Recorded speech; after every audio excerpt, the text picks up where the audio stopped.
নারায়ে রিসালাত ইয়া রাসূলুল্লাহ এই তাকবীর দেওয়া যাবে কিনা। দেখুন, নারা মানে হলো ধ্বনি। নারা মানে কি?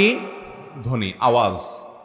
নারায়ে তাকবীর মানে হলো তাকবীরের ধ্বনি দাও, অর্থাৎ আল্লাহু আকবারের আওয়াজ দাও, তখন সবাই আল্লাহু আকবার বলে, তাই না?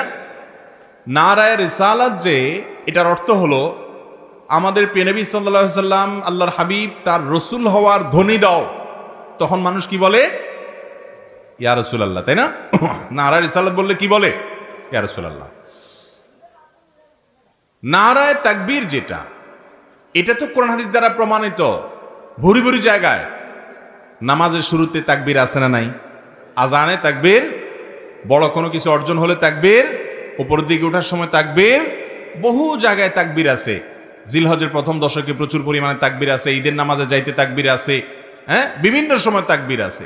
এবং তাকবীর এটা আল্লাহর বড়ত্ব বর্ণনা করলে অনেক সওয়াব হয়, এটা নির্দেশ কোরআন হাদিসে আসছে। এই জন্য কাউকে তাকবীরের ধ্বনি দিতে বলা এটা ভালো, এটা খারাপ কিছু না।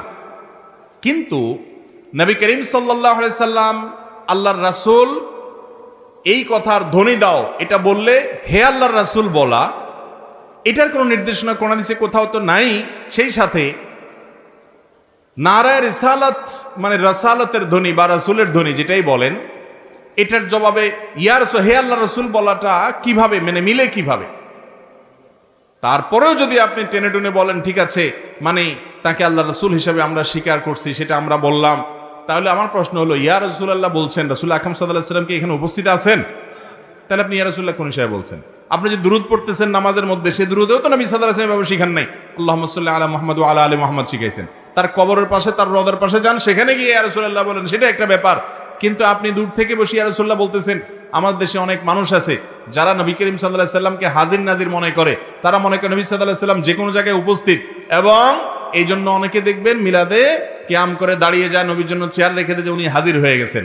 এই আকীদা আহলুস সুন্নাহ ওয়াল জামাআর আকীদার পরিপন্থী, এবং এই আকীদা অনুযায়ী নবী করিম সাল্লাল্লাহু আলাইহি ওয়াসাল্লামকে হাজির নাজির মনে করা শিরকপূর্ণ আকীদা।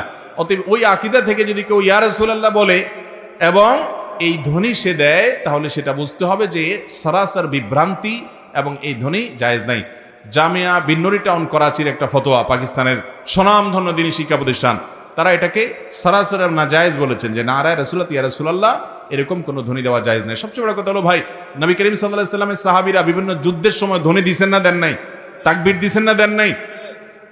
কোন তাকবীরে, কোন নারাতে তাকবীর ছাড়া এই নারায়ে রিসালাতের কোন ধ্বনি কোন সাহাবী দিছেন কিনা দেখেন তো, একটু বাইর করেন তো। এটা জাল হাদিসই বাইর করেন না যে নারায়ে রিসালাত বলছে সাহাবীরা ইয়া রাসূলুল্লাহ বলে উঠছে, আছে কিনা। যদি না থাকে তো আপনি এটা কোত্থেকে পাইছেন?